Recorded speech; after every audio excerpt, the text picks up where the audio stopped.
Welcome to episode 18 of Aussies taking over the NBA. I've got Andy here with me as always. Hoi hoi. Just a reminder that you can follow us on the Aussies taking over the NBA podcast on iTunes and Podcast Addict. Oz NBA Takeover on YouTube and on Facebook and Twitter. We're Oz NBA Takeover, and we're on the hashtag the Collective Podcast Network. We are indeed. Like, share, subscribe, tell your friends. Shameless plugs and all that sort of stuff. Yep, get us out there. First bit of news today, Ryan Broekhoff signs for Dallas. That's pretty cool. Yeah, it's good. 1 year guaranteed, 2-year deal. Yep. Second year player option or? I don't know. I didn't see the full details. That's all right. 2-year deal. Yeah, 2-year deal, $2.4 million. Coming over from, I think, the Russian league, playing in the Euro Cup, where he averaged 12.3 points, 5.5 rebounds, 1.3 assists per game. And a whole 50.6% from beyond the arc, which is pretty good. Yeah, fantastic, really. It is. The arc in it's FIBA, so the arc's a little bit shorter. It's a little bit closer. But still, I mean, it's good long-distance shooting. Yeah, I was watching some of his highlights, and smooth release, very nice jump shot mechanics. Not a huge guy, not a big athletic player, quite strong. Very similar to Jinglin Joe, isn't he? I wouldn't say Joe's very unassuming, like very school teacher frame. Bus driver. Yeah, I think Broekhoff's got a sort of more slender frame, but he very quick off the first step too. So I think he's 6'7", so he's got some height on him, which is good. Yeah, so I think he might do well sort of getting to the rim and being a spot-up shooter, depending on which one of their youngsters sort of take control of the ball going down the court. It'd be good to watch with Doncic, getting that into it and seeing how he fits into the whole system down in Dallas. Obviously, they've had some big signings. Drummond, Doncic as their pick. Nowitzki signing on for another season. So it's it'll be good to watch him this year. A great. I think he'll be a great fit too, because their culture's pretty solid. I mean, and he's not getting in there to scrap for a contract and scrap for minutes. He's getting in there to be another sort of piece on their team. A shooter who can spot up in the corner and someone who can cut and score at the rim. So, I'm looking forward to watching him. I think he could be a dangerous scorer, a little bit like Ingles coming into the league. Not known to be a 3-point shooter and a knockdown 3-point shooter. Ingles sort of came out of nowhere to really just tower over people in terms of shooting prowess. Yeah. And one of the highest percentages in the league, which is just crazy. Yeah, really an elite 3-point shooter in sort of the NBA. Like, we're not sort of overrating his ability or overrating his status. He really is among the elite in the league. So scoring, breaking record scoring this year as well, again and again. Hitting those PBs and personal top scores, and even doing it in the finals, which was exciting to watch. Yeah, definitely. So hopefully, I think Broekhoff's gonna have if he gets the chance to play, I think he's gonna have a good season. So that's 10 contracted Aussies in the NBA now. Yeah, we are blessed. We are blessed. Yeah, definitely. It's crazy. There's no other country on earth that has 10 guys from a single nation. Well, no other country. Besides the USA. Yes, obviously. No other country. It's a USA sport. Come on. So, as far as international players go, I think that's the most. A few European players are sort of starting to trickle through. Yeah, but not 10 from one country. No, I think. And not from a country where, there's only one other sport, and that's football. Where in Australia, that kind of helps, having sort of bigger athletes and, having the athletes that spill away from AFL and rugby league might give you a little bit more of an edge in basketball as opposed to, say, football, soccer. Oh, of course. Where different types of skill, using your feet. I mean, it was the opposite. A couple of years ago, a few NBA draft TOEFLs didn't get picked up, and then they came down and tested for AFL. Yeah. Because obviously it's being stretch and being athletic is two of the things you need in that game. So height, speed, and vertical jump ability. Yeah, they power. did nothing. You got to grow up playing the sport. It's a stupid sport, but we won't continue on that. We've had a lot of Aussies in the summer league this year. A lot of Aussies, and a couple of guys that have probably stood out the most. Jock Landau getting some serious minutes for Atlanta, and Jonah Bolden. And, he's looking to come back into the frame. Obviously, number 36 pick last season, year with Maccabi Tel Aviv. Yep. Looking to come back into the Philly roster this year. He's got a NBA buyout clause in there. So that was pretty good. And from all accounts, an exciting prospect. I think he's playing out of position at center. Yeah. I think he's more of a power forward, potentially stretch wing. But again, he's the biggest guy on that Philly summer league team by a long shot. So he's playing center and playing some good minutes. I think he's got good court vision. He's quick, defends well. Shot probably not being showcased a lot at this tournament, but solid minutes, solid rebounding option. Almost a double-double in his last game. Yeah. 20 minutes. These guys aren't getting, huge NBA minutes here. Yeah, and like we were talking about before, it's a bit of a mishmash of, a group of guys very quickly learning how to play basketball under a certain coach with each other. For me, Summer League is the best of isolation with some hints of teamwork. I mean, these guys they're playing hard for contracts. Like these games go hard to the last second, which is hilarious to watch. They're 20 points down and they're full court defending with 20 seconds to go. Like it's bizarre to watch. It's not the style of basketball that we're used to, even in Australia. But these guys are hungry for contracts. They're hungry to get at least a G League deal. Because it means food on the table and potentially not having to move overseas for a contract. A lot of these guys will get picked up out of the European and Australian leagues. I know the Australian NBL CEO and head scouter over there at the moment, potentially looking at guys. Well, they've got somewhere to come back to as well. I mean, if it doesn't go well, they can always try their luck in Europe. I mean, we saw McDowell White pull out of the draft to stay in Europe, or you can come back to the NBL. And I think Mitch Creek, who's playing for the Mavericks, came from Melbourne, wasn't it? From Melbourne to the NBA or to the Summer League. I think he played last year as well. A few of the guys have backed up from last year's Summer League. I think Mitch Creek didn't get a lot of minutes last year and has come back and actually gotten a lot of minutes and played very well. Last game was really, really good. Scoring well, shooting well, defending well. Nice block. And then obviously we got Xavier Cooks and Dengadell, who aren't getting a lot of minutes. Dengadell got a lot of minutes last game. Yeah, he played played well against the Clippers. Played well, 11 points. 3 steals, good shooting percentage. Yeah, good active hands. Worked hard. I think it must be tough to go into these teams with an alpha mentality, trying to sort of muscle your way into these rotations. Well, again, a lot of these guys have been number 1 and 2 at their various universities or colleges, and coming into this team with some pretty experienced G Leaguers as well. The guys that are 26, 27, been playing in the G League for, 10, well, not 10 years, but 5+ seasons. Potentially drafted 5-6 years ago, college systems. They've been playing, almost pro ball for 10 years. To come in and kind of work with them, and them being so hungry for an NBA contract still, that, you show your isolation. I mean, you look at the Summer League assist counts, they're dismal. It's a lot of isolation. It's a lot of driving to the rim. It's a lot of ISO basketball. But it's guys showcasing. That's all it is, really.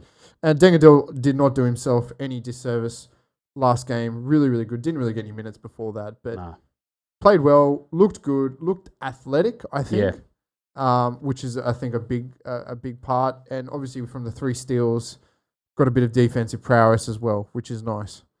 So really, really good from him. Xavier Cooks hasn't had a lot of minutes. Realistically, can shoot. I think he can shoot. Yeah, I think he's been quite efficient in the minutes he's had. It looks a little bit tentative. I mean, not getting the amount of minutes you think you deserve could obviously change the way you come into a game and come in and affect the game. But I think he's probably better with the ball in his hand as well. And they've got a couple of other options, Maggette and Nunn, who are the main ball dominant players in their type of system. So peripherally, he's played quite well in the minutes he's gotten. I've noticed he cuts well, and he also sort of boxes out and rebounds quite well, even though the numbers might not reflect that. But also he trails well, and he can shoot the three. And he can shoot the three, which I think is a nice thing. Look, I doubt he would get an offer this year. I think we might see him back in the NBL or potentially in Europe. But it's a player for the development. I think 2 or 3 years, almost like a Broekhoff. 26, 27, matured a bit, done some stuff, played for Australia. He'll get back in there. There's definitely talent in there, which is nice. Well, I'm not sure how old he is. I think he might only be 21. Yeah, he's young. 22. Still young. That's still very young. There's still 3 or 4 years of not only physical development but mental development as well. And it's in that 3-year window where you come up against some obstacles, and as a player, you need to overcome those obstacles to grow as a player. And some people overcome them quickly. Some don't. Some breeze through them and don't even learn from the obstacles. Like maybe they're that good, or mentally they're already ready and developed. So I still think this has been a really good experience for him in general, and he would probably fit in that team. But obviously, he's not really that far along yet. No, and it's and it's hard to know exactly what they're looking for in terms of, especially like a team like Golden State, where you pretty much have a senior roster developed. So what are you looking for in your summer league? Well, you're probably looking for some stash guys in G League, your G League size, the Santa Cruz. Are you going to showcase the guys that potentially have the most minutes, potential in your G League team? Yeah, that's what you're going to do. So nice of him to get a summer league contract. I think it's important for these young guys to get in early into the system over there, because the system is the next 3 years of trying to get there. Yeah. Realistically, he'll get picked up by an NBL club or even a European club tomorrow. Yeah, I think you never know. He might even get picked up by another NBA club that's watching. I mean, they're all there looking for different players, so who knows? Duop Reith was the other guy that played for Dallas, and he played 10 minutes in that Warriors game. He had 3 points, 6 rebounds, solid. Looks like a big unit, and he also looks like physically he's well developed as well.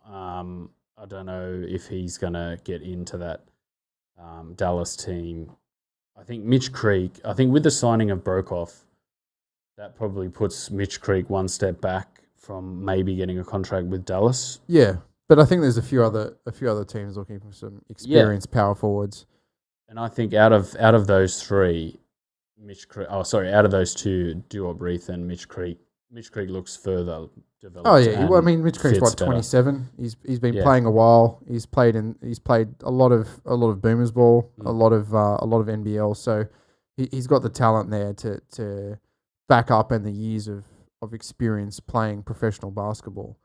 And then Jock Landale, he's played the most minutes. He's played 94 minutes for the Hawks. I mean, they've been just dismal. Their team has been Trae Young bust. Trae Young bust. Yeah, it might be a bit early to call it. Nah, it's not. It's just one.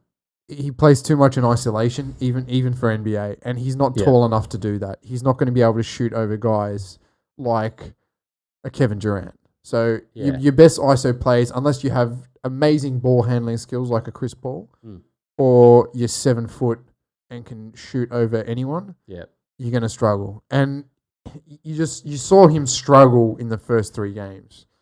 Yeah, he did. He couldn't even get to the basket. And when he got to the basket, a lot of the times he was muscled off. Yeah. Muscled off the rim. And, shots would go sprayed. His passing looks pretty good I think for a summer league team. Very raw and crafty. Yeah. Very, very good court vision. Yeah. Look, he's probably going to be a good little backup unit player. But building your team around him. Yeah. He's tough at this stage. His shooting is just so it looked great coming out of college, and like he's the sort of shooter where it looks great when you're hitting them, but when you're not hitting them, it looks bad. Yeah. I'm not sure if he's the type of player that, if he's not making his shot, will sort of look to get other people open or look to get to the basket, or maybe try and sort of shorten his range to get himself going, try and get to the line, do some other things like that. A lot of people compare him to Curry, like he's the new Curry, quote unquote. But I like watching Curry come out of college. He looked like the more complete player, and although Curry probably wasn't as good a shooter at that level. No, but his ability to craftedly get to the rim is uncanny. But Curry looked like he had more baseline to his game, like the fundamentals of the game. You thought, okay, he's got an all-round game there that's raw, he needs to develop. Whereas I look at Trae Young and I just think every part of his game looks so raw that almost it feels like the shot was bailing it all out. Like it was the last him option. Hitting shots was kind of papering over the fact that he's very, very raw in terms of all-round playing point guard. So, and I think sort of to tie that in with Jock Landale, who is quite a good pick-and-roll player, quite a smart player. He's a big dude. For a 6'10" center, he looks solid enough to run pretty conventional pick-and-roll with. Yeah. And likes to run too, likes to run the floor and looks like... Got some ball handling. He's using this as like to show how much he really wants this and how high energy he can be, because he's given them some good minutes. But when you look at their system, trying to run offense with Trae Young would be a nightmare. Like trying to watch him play with Trae Young is just, Trae Young can't use a screen properly and shoot, or you'd find that he'd shoot and Landale would roll to the basket and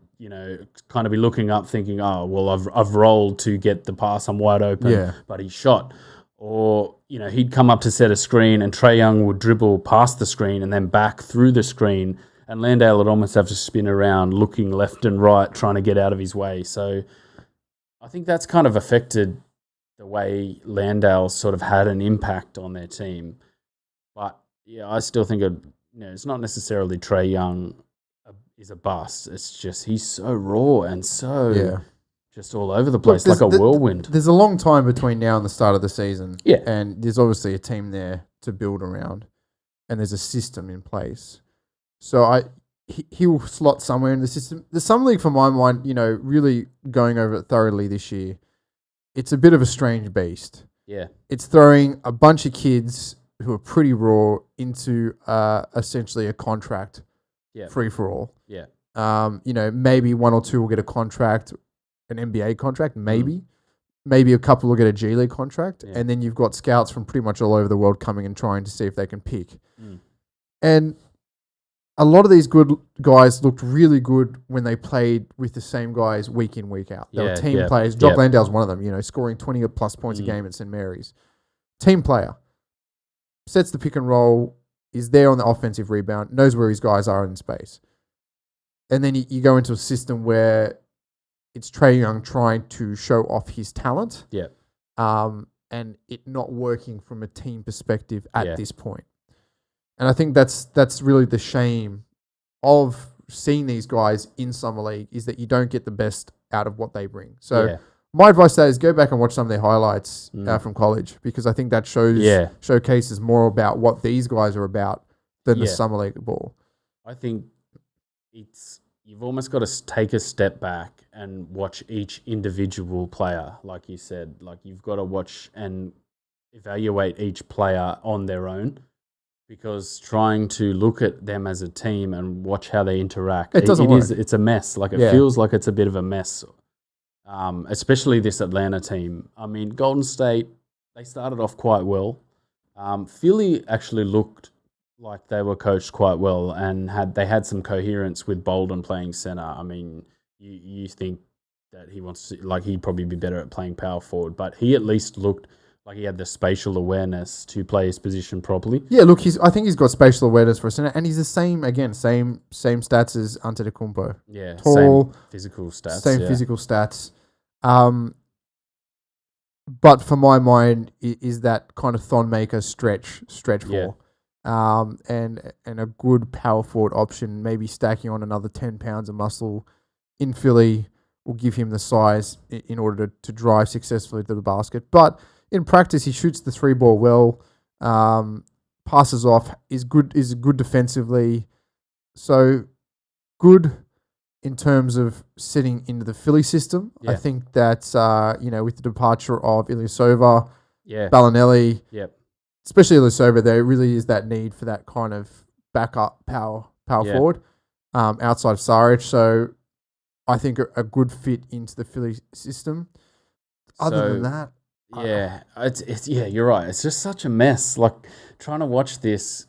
There were so many times I'm watching these highlights and just going, oof, like that didn't look right. Like two guys ran into each other, another guy fell over, the ball popped out, and someone laid it in, and you just think, oh, that's okay. A lot of scrappy dunks, a lot of just ball gets passed in, gets tipped 5 times, someone picks it up. Oh yeah, it's baskets here. I'll just grab it. You know? Or really un-NBA like. Yeah. I stole the ball out at half court. Everyone turned around and went, "Oh well, I'm giving up. That's a layup." Type of things that you don't really see in the NBL that often. No. So you're right. It is. It's. I look at it more. I'm showcasing myself as an individual, and then you think of how that integrates into each team, and it doesn't look. It's not the greatest basketball, but I don't know if any of these guys are that type of player, that real, I'm an individual trying to make my mark. Not at all. I think the McDowell White is. I think he would have been if he was playing in the Summer League. But none of these guys are. They're all team guys. They're all, running back. They're probably all fit in a backup unit somewhere. None of them stand out to me as yet ready to be that pivotal piece of the starting 5. Probably the closest one for me would be Jock. Yeah. Could slot nicely into a starting. We probably have to talk about old Madiang as well. Yeah. Who has been having some minutes with Charlotte as well in the G League. Some good minutes. In the Summer League or the G League? Yeah, in the Summer League. Yeah. Sorry, in the Summer League, yeah. Obviously with G League and in a 2-way contract last year in a few games. I think he played five games with Charlotte. So he's been interesting to watch because he fits into their program. Yeah. However, they haven't really had the talent to showcase a center, from my mind. And that's another issue as well. It seems everyone just tries to shoot the 3. Everyone wants to be the next Steph Curry. Yeah, it's the Steph Curry effect. It's the Steph Curry effect. The centers are not getting a look in because probably besides DeAndre Ayton, I think that they've really built that Summer League team around him and showcasing what he can do. I think he got 17 points and 13 rebounds the other day. Yeah. But so you don't really get to see the setups of a traditional center. There is I haven't seen any post play whatsoever. Yeah. None at all. It's really just been ISO followed by quick passing or cutting. A lot of cutting, especially by the big men. Yeah. Where I haven't seen any ISO post play. Which has been disappointing to see because these guys kind of, should be showcasing that as part of their offering. Yeah, definitely. They're not really coming out of college now wanting to do that as a staple. It's really all about shooting and it's all about getting to their spot, not necessarily bodying and making space at the rim. It's more making space around, the foul line and at the sort of, It's screening the shooter. It's giving the shooter good space. I mean, that's why these guys aren't picking up a lot of stats. A good center these days does not, bar Joel Embiid. Should be picking up a lot of rebounds and should be really coming out to space and screen your shooting guards and your point guard to allow for the 3-point shot. There's also a lot of people are shooting more 3-pointers now, so rebounding is a lot less close to the basket. Like rebounds are coming further away from the basket, so it's almost taking it away from your center. Like you find that a lot of guards' rebounds are starting to go up now. Yeah. Because they're rebounding sort of, in the high post almost and, coming from the weak side across the lane to rebound a ball that's sort of been shot from their location, they're able to come off the guy that they were guarding that wasn't taking the shot and come across and get a rebound. So you got to take that into account for why these big men are starting to get different angles to open up their game a bit more. Yeah. And yeah, you're right. I don't think I've seen that much post play in this summer league. And you look at how versatile, even all of our guys are forwards. Like, Cooks is a forward, Bolden's a forward, Dengadell's probably the smallest one there, and Evan Nah obviously is playing point guard, but he hasn't had any minutes. 1 minute today. Oh, yesterday, 1 minute. Yeah, pop the party poppers, confetti rain. Get him out there. So it's a cerebral game now. It's not necessarily. I mean, Jock Landale showing physical ability and a willingness to do work, but for the other guys, it feels like it's more cerebral. They're playing in different ways, not necessarily using their physical attributes to influence the game. They're using their mind. Yeah, and I think that's why I think Cooks is a much better player than he's shown. And I think that's why Mitch Creek's also having the impact, because not only is he, quite big, not necessarily oversized for his position, but he's quite strong. But still, he's quite a cerebral player. Like, he's a smart finisher. He's good at spacing the floor, good at boxing out, and good at keeping people away, sort of, from mid range from the basket. So, it's just, you're right. It's the Steph Curry effect, and I think it's just only going to keep coming. Like, people just want to take shots now. Yeah, but you see guys like Embiid, and this season you're probably going to see guys like Mo Bamba and DeAndre Ayton, and even Dwight Howard if he gets a chance to kind of show his stuff at the Wizards. Where's he now? Wizards. Brooklyn? No, Wizards. Yeah, that's right. Brooklyn bought the contract out. It's a weird contract situation. And traded him. Yeah, he's at the Wizards. But these guys, I think you'll see a bit of a revival of the traditional center this year. Yeah. On the back of someone like a Boogie Cousins going to, and how that changes their play style. Yeah, definitely. Yeah. Because that's going to be a very, very interesting when he gets fit and actually starts playing for the team. They have no Petrulia, no McGee now, so I don't even know who the hell their center is going to be. It'll be Kevon Looney, and Damian Jones just got injured, so hopefully he'll be right. And Jordan Bell as well. Yeah. Even Jordan Bell is not a big, sizable presence. He's more of a leaper and more of a timer at the rim. You can't really start off the way of playing without a Boogie Cousins, without playing a Boogie Cousins style. Yeah. You got to start playing with a traditional center if you're going to play with Boogie Cousins. You can't come halfway through the season and just completely change the system. Yeah, yeah. The way the Warriors play was kind of really revolutionized by how good Bogut was at coming out to the elbow and facilitating. And once he left, and we had the Warriors, I should be a little less biased, but Petrulia couldn't handle the ball. He'd try at the elbow and it wasn't great. And JaVale McGee was just like, don't even give the guy the ball anywhere near, away from the basket with the plain clear sailing to the rim. So it almost was like Curry, Clay, and now Durant, and even Draymond Green and Iguodala made that system work without a traditional center. They did. And now it's almost like they're throwing a traditional center in there who can also shoot and also play down low. I'm interested to see how that works, because you're right. There's not a lot of tossing the ball into the post really anymore. And Philly probably does it the most with Embiid's triple threat, with his sort of jab step and ability to shoot that little sort of 8-foot baseline jumper. And even sort of drop and put the ball on the floor and score at the rim. But you see, even from Saric. Saric plays post. That game they won against Boston, they took it back to an 80 style. They said, "Fuck it, we're just going to post up." Yeah. This whole game, we're not going to shoot from outside. And it was interesting to watch because it really showcased their skills and their versatility, and especially Saric, who's a 6'10" power forward and has got weight on him and the ability to shoot, which I think is a crucial part of it. That you can switch from that outside shot game to that inside post-up play. But yeah, you're right.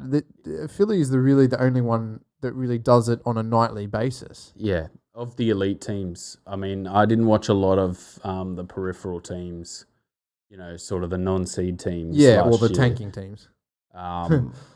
So I think we're going up. We're sort of starting to reach the peak of the Steph Curry effect. And then who knows, it might go over the top and come back down. It might come back down to a 90s, noughties basketball style. Sort of bang down low. But again, every kid wants to be Steph Curry. They don't want to be LeBron James. Yeah. They want to be Steph Curry. They want to be able to shoot threes because it's sexy and exciting. Yeah. And it racks up the points quickly. Yeah, and it's not physical either. You don't have to work hard. But I wouldn't like to see that style as much as, watching Golden State for the last 6-7 years. That is their style. I'm not sure if that's really going to affect the game in the way people think, like to the extent that the people are sort of predicting that the game is going to change, like teams shooting 53s. Like Houston, I was watching them this season just going, why are you shooting 53s? Like, this is insane. This is a crazy amount of threes. Like, more threes. Keep joking it up. That was the weird thing about Houston is that it was feast or famine. They were either feasting. It was the J.R. Smith syndrome. It's feast or famine. They were just feasting a lot more than they were having famine last season. But again, when it mattered, the famine knocked them out. And I'd seen plenty of games like that for the Warriors. Like over the last, it was like watching the Warriors 3 years ago, where they'd go through games just going, you'd be like, can you just get the ball? Hold it in your hand, put your entire arm through the hoop, even dive through the hoop yourself with the ball. Like, just stop putting up threes. Like, can you stop? Yeah. And that's kind of like, I've been through that already. I'd been through that 2 years ago. And they are now, the Warriors are definitely a more versatile team. You could tell Curry's changed his body from someone who was quite slight and shot.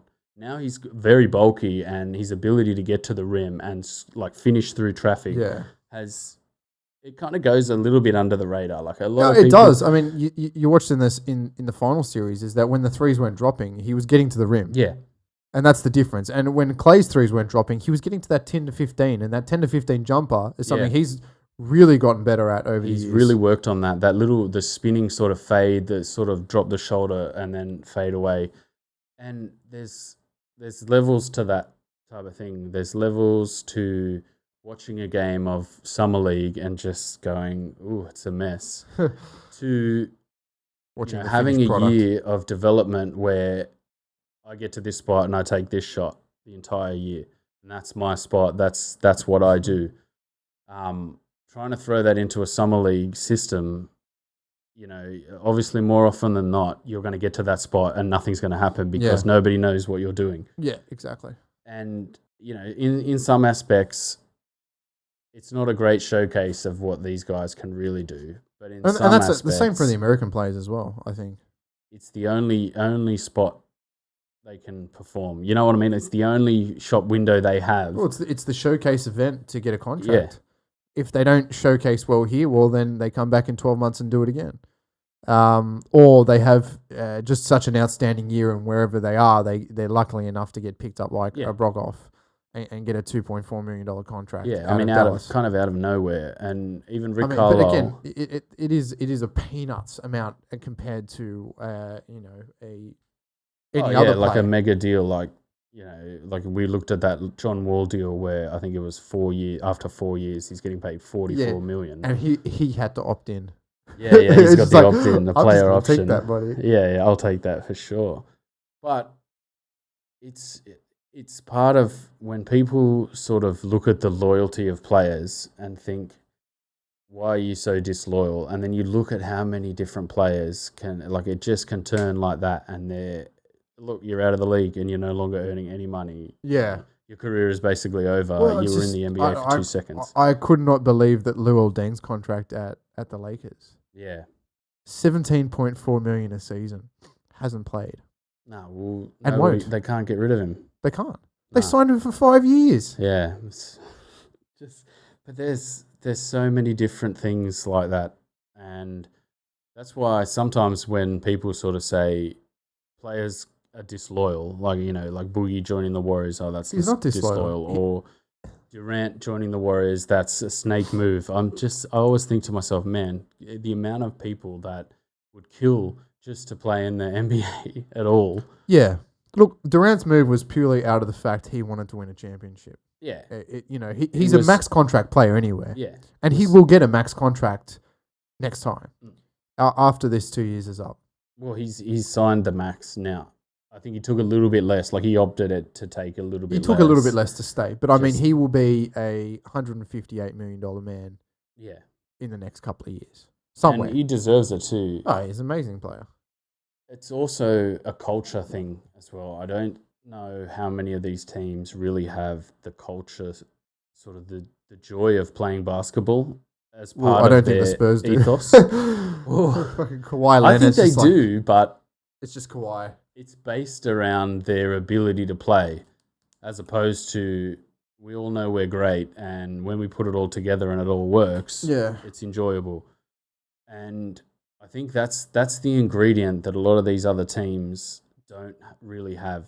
And it's a hard thing to, it's a really hard thing to go. Like if you could cultivate that, you would be an absolute maestro and you'd make millions of dollars being able to do that, because it's so hard to do, is to get 5 guys that are so selfless. They want to, just win championships and not cause any problems. They're happy to take less money. Well, I think that's a Steve Kerr, and I think that's a Brett Brown, and even, a Boston.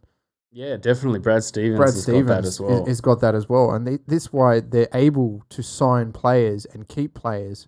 Like JJ Redick took an $8 million pay cut. Yeah. He had his best season in the NBA last year and takes an $8 million pay cut this year. And he fits so well in that system too. And that's even better. I was listening to a Bill Simmons podcast with JJ Redick, and you could hear how happy he was. Yeah. Like, life's great right now. I'm playing in a team that I'm doing really well with. I'm playing well myself. And,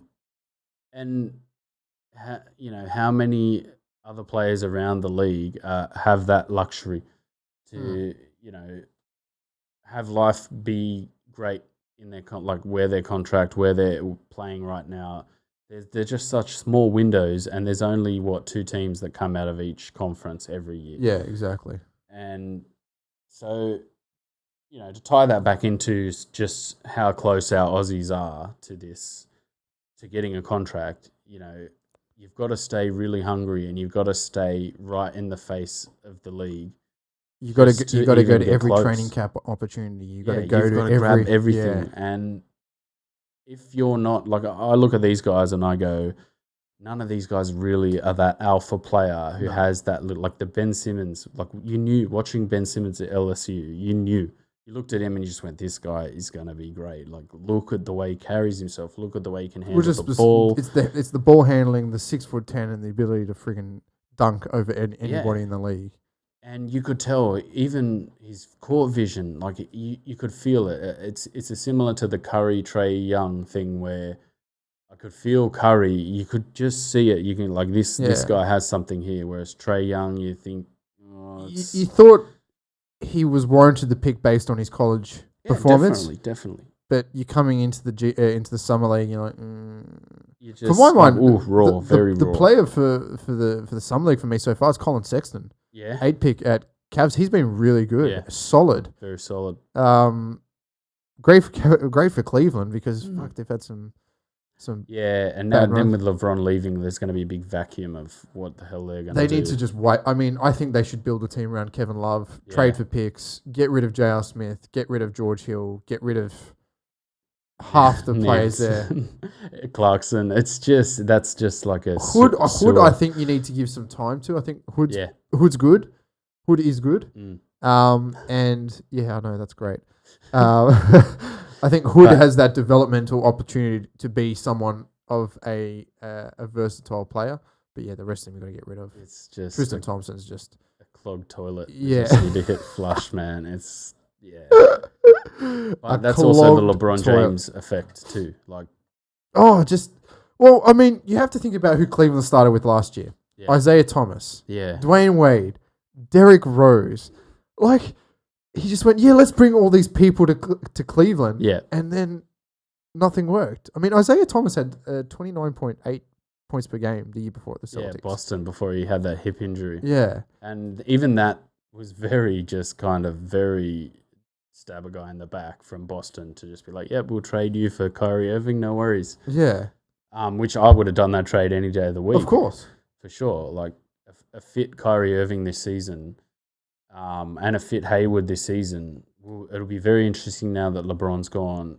The Philly, Boston... it's the Philly Boston 1-2 that they have now is going to be very, very interesting to watch. I think it put a little bit of a rocket on Philly. Like, okay, now you've got a team here to really sort of go up against, and you model the way you play basketball to beat Boston. Yeah, definitely. And I think you learned from the finals last year aspect of it. Look, for my mind, Ben Simmons develops any kind of a shot, that series completely changes. Yeah, definitely. You go from a 4-5, because in an offensive sense, he was pretty much a lame duck a lot of the series because he had no shot option. They were sitting back off him, going to a zone sometimes, just couldn't get to the rim. That's where he scores. So he develops an outside shot. You bring that guy in, cutting becomes available. There's not that extra man defending, and that series changes completely. Yeah, even that series in general, there were 3 sort of really critical dumb moments that cost them games as well. There was a couple of really stupid moments that cost them game. I think that those moments would have taken us 7 games, and anything happens in 7. We know that Boston shat the bed against the Cavs, so anything happens for Philly in 7. In my mind, if Philly wins that series, they would have wiped the floor with the Cavaliers. The Cavs, I think as well. Yeah, wiped the floor. I think they could have really, really isolated LeBron and shut him down. So it'll be interesting. I really hope they're in that Eastern Conference final. It's Philly and Boston, because there's also the uncertainty of having to sort of manipulate your team just a little bit in Philly. Like, they have to just sort of manipulate their team just slightly. They lost Ilyasova, had a lot of draft picks, and then traded them all. Yeah. Well, they kept Zaire Smith. And Zaire Smith looked quite good. Looked good, but not a scoring option. Nah. And that's, for me, is if you have 2 point guards in Fultz and Simmons, and, haven't been the strongest shooters if you're going to bring a backup point guard, you want a strong shooter. And for my mind, that's TJ McConnell. So Zaire Smith is a non-entity. He'll play, he'll take the minutes Reddick's off the floor. That's where... See, I think that'll come into TLC. TLC's fit and healthy again. Cabarrot. Yeah, so I think that'll probably go to TLC. But, for my mind, the Mikal Bridges-Zaire Smith was a bad trade. Bad trade. And very, very tough to watch on draft night. That poor woman. But, the Fultz... the Fultz Tatum, they traded up to get Fultz instead of Tatum. Tatum would have fit that. That would have been perfect. Yeah, that would have been the Reddick Tatum 1-2 there perfectly. But you can't look at. Obviously, anyone could look at it from any perspective, but you can't look at that as Philly and go, we could never have known how good Simmons was going to be if they just basically gave him the keys and said, right, you're it. Yeah, you know what I mean. That could have gone terribly, and Fultz was the backup. Was the backup option. But I think, I hope both of those teams for the next 3 or 4 years are just duking it out in the Eastern Conference. Which I think they will. It's going to be great to watch. They're both 2 very good teams. And if Philly can kind of keep that Embiid, Simmons, Saric, Covington, Reddick, and keep adding from the bottom, like pushing up from the bottom as opposed to having to take their sort of bigger players out. Look, they're still pushing for a Kawhi trade. I think it's a bad move. I think that Kawhi has showed himself to be a little bit of a diva in this period. Yeah. Even though you look at some of the rumors that come out, and they're very diva-ish demands. Like, he doesn't want to go to Lakers now because he doesn't want to be a second star to LeBron. It was just like, you're in a system like the Spurs when there is no stars at the Spurs. Yeah. Everyone plays their part, and it's very much that Philly culture. He's such an unassuming player too, and a very quiet sort of player. It's just so weird and grating that he's just turning into a bit of a diva. Yes. It's like the squashed poppy syndrome, where you take your hand off the flower and it goes, I'm here. I'm actually a totally different person, when you get to know me. It's sort of weird. But I still think basketball wise, having a player of that caliber with that experience, it wins you the conference. Because you got to think that Kyrie's not going to be fit the whole season. You just look at. I don't think you risk really wearing him out. You know what I mean?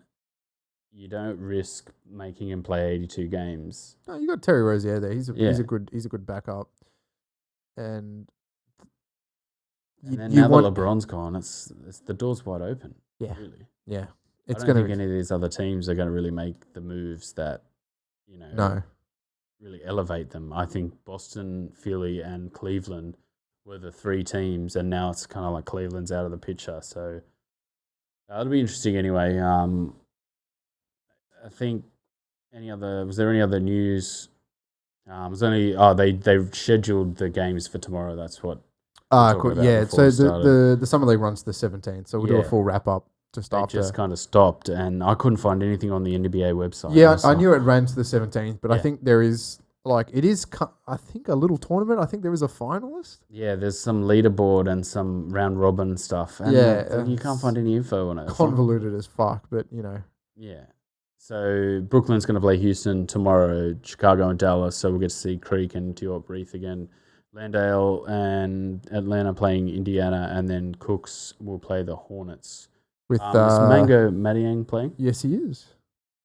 Nice. I haven't seen. Yeah, I totally forgot that he was even playing Summer League, to be honest. Yeah, hasn't had a lot of minutes. Oh no, he's probably averaging around about 12 minutes. He didn't get a lot of minutes last game, but yeah, look, again, system that doesn't really favour a centre, so it's hard to see court vision and hard to see where he would fit into the big scheme of things. But look, watch some G League highlights. I think he had a good solid G League season, so that would be a good way to pick up on what he's all about. Mm. So we might have to give him some love on the next one. We will indeed. We've watched a bit more of the old Summer League. And just a shout out to the under-17s losing to Canada by 2 points. Yeah, and then I can't remember who they beat after that. And then they lost to Turkey by 4. So they played Canada and they lost. That was a great game. I watched it was really good. And Travers was fantastic in that entire tournament. Like I went through and watched some of the highlights of him, and he looks like he's pretty good as well. So they played Turkey in that final game to finish 6th, and good tournament for them. Some good young guys that looks like they're coming through. So yep. All right, guys. Yeah, I think that's it. So reminder to just if you've gotten this far, like and share and subscribe. Shameless self-promotion. Try and get us out there a bit more. Apart from that, we'll be back next week with some more Summer League and hopefully more Aussies. Indeed. All right, guys. Peace out. All right, see you later.